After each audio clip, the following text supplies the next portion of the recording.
Well, tell me how you first learned about or tell me about you signing up for pro wrestling tees.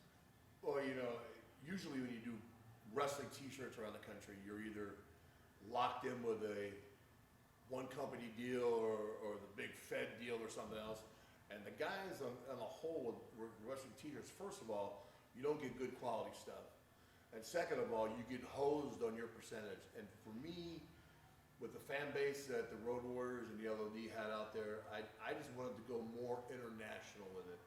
And as you know, I mean, you guys were getting over to Japan and all this other stuff and the UK and everything. And for me, that was right up my alley to do it. So when I had the opportunity to talk to not only yourself, but the Ryan, I said, hey man, I'd love to be a part of Pro Wrestling Tees. And every t-shirt I got has been a top quality t-shirt. And that's the big thing, man. What I'm happy for the fans is they're getting what they pay for. So they're getting a tee, they get it in a speedy way, and they're getting a good quality t-shirt. And that's what it's all about, giving the fan a good product. Have you found the feedback? Have you found like a difference in the feedback that you get with the Pro Wrestling Tees customers since you've signed up? Oh yeah, I get feedback all the time from people. I mean, I'm talking from Belgium, Italy, the UK. I'm going over to Wales to do a Comic-Con here. I get feedback from Japan, and I'll look and I'll see Pro Wrestling Tees in Tokyo. And I'm going, this is awesome, man. I said, I got that t-shirt, and of course I'm like a walking billboard because that's all I wear is Pro Wrestling Tees when I go do appearances. So, but the people love the Pro Wrestling Tees, and now you guys associate, like when I go to Japan, you have a Ribera Steakhouse t-shirt, and you got all the guys that are popular, like, the Bullet Club and those guys that are popular in Japan too. So it helps, and in this business, it's a cross-collateralization, I call it, right? You are as good as the guys that you hang with. And that's why your top 5 sellers in the company, which I think I'm one of your top 5 sellers, that's why they all do great, because all those guys are at a certain level, and they have a certain level of respect, not only here in the U.S., but they got it in the States, they got it over in Japan and other countries. So, and the fans love this stuff, man. So that's why, when Pro Tees came about, man, I actually was thinking myself, because I used to own a company called Zubaz, and I had been talking to my partner. I said, man, can we do pro wrestling t-shirts? How can we do something together? And of course, the first thing somebody wants to do is they want to go big time. I said, man, don't go with the big time company. You're going to get hosed out of it. Let's start smaller, and then, well, you guys beat us in a punch, and it all worked out great for you guys. So the idea that there's so many different designs, especially with the Legion of Doom and the Road Warriors. So talk about maybe like the ease of if a fan is like, hey, can you do this one? And then you can literally done that. Has that happened where you've maybe shot over a design and then Ryan puts it right up and then it starts selling, as opposed to not happening in the past? Well, I think in today's market, people like to have a choice. They don't want to have locked in, in yesteryear or in the past, right? Back in the day, you would get one design t-shirt, maybe 2. And you were stuck, and they had their artists that made that shirt, and that was it. And you would look at that shirt and you would go, what the heck is this crap, And you would look at it. There's been probably at least 10 of the shirts I've sent to Ryan. I gave him ideas. Shirt I got on right now, got spikes, off the Got Milk commercials, right? And I said, well, let's do something like that. And he said, hey, well, how about if I put your face paint in the O spot, You work together like that and you create great t-shirts. And you guys got a great feel of what is real hot now, and I got a great feel of what's been hot for the last 25 years with us. So when you put it together, you come up with some great designs. And I don't know, we got to have 18, 20, maybe even more designs right now with you guys. So it's awesome. When the Road Warriors started doing the face paint, was the t-shirt, what was the idea of marketing a t-shirt in your head while doing it? Well, the t-shirts and stuff was always in our mind.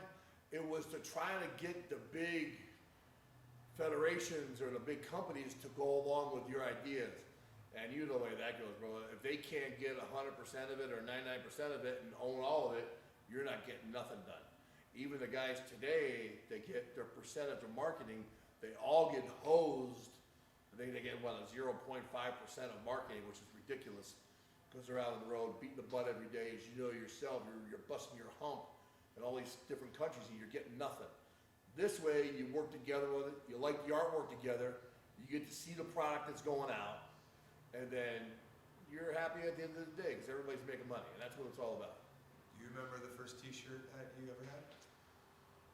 And one of the first T-shirts that we did, there was a real old school one with Hawk and I and Ellering. When Ellering had this real, I gotta be really careful with my choice of words here. This real kind of feminine white jacket on. It was some kid made it in Tokyo, and it was a road warrior jacket with our pictures on the left side. And I think that was one of the first shirts that we ever had made. And of course, at the time, the artists weren't good enough to make T-shirts with our face paint. So they would do like, we had this big spiked ball with the Harley wings that were all spiked up. That was another one of our T-shirts. But other than that, you know, until you guys, to be honest with you, I mean, you know, we had other companies that tried, you know, WCW tried, and WWF, WWE tried. But your T-shirts, the artwork, you know, the artwork is so much better now. And I was telling someone in there the other day, man, if Hawk were still alive, bro, we would be kicking butt. Not only T-shirts, but you know, in wrestling as well. What about the T-shirt industry just in your years of wrestling? Like, did you always see it as like a lucrative part of the game, or was it not even thought about for years back in the 80s, I guess? Merchandise as a whole has always been big, especially when you had both companies and were going huge. Well, you know, you'd come to Chicago here and you'd have, you know, WW, we have McCormick, and we would be at the UIC Pavilion, or we would be at the Rosemont Horizon, and they would be somewhere. Both places would sell out with 20,000 people, right? So, wrestling teachers now today, I think you have a better choice and a better selection today than it has ever been in the history since I've been in wrestling. And you guys have got the corner of the market now, man. You got the store here in Chicago. If people haven't seen the Pro Wrestling Tees store in Chicago, you got to come out and see it. It's freaking awesome. Looks like a freaking Hall of Fame in here, to be quite honest with you. And then, you know, and you guys are looking to branch out, you know, and shoes and everything else. Are you kidding me? You guys are going to make a killing here. And what's your favorite? I mean, what's your favorite Road Warriors T-shirt and not Road Warriors T-shirt? What's your favorite shirt that you remember, just in general from wrestling? To be honest with you, my favorite T-shirt is the design that Ryan just showed me, where I'm half in my gear and half skull. I love that T-shirt, man. That's your favorite shirt of all time. Nobody has seen it yet, and I think it's going to be a great seller for you guys. I love that shirt. The worst T-shirt of all time? No, I said your favorite non-Road Warrior shirt. Oh, the favorite non-Road Warrior? I don't have a favorite non-Road Warrior shirt. You know, like one of your buddies had a cool shirt and you were backstage or something like that? You know, I see, you know, because I get to go to Japan a lot, you know, I get to see a lot of, you know, Bullet Club stuff. Bullet Club's got some pretty wild ass stuff, you know, some pretty good things. And I talk to a lot of the guys. I see a lot of the guys on the indie circuits wearing a lot of your guys' shirts. Everybody's got your shirts. So I really don't have a favorite non-Road Warrior shirt.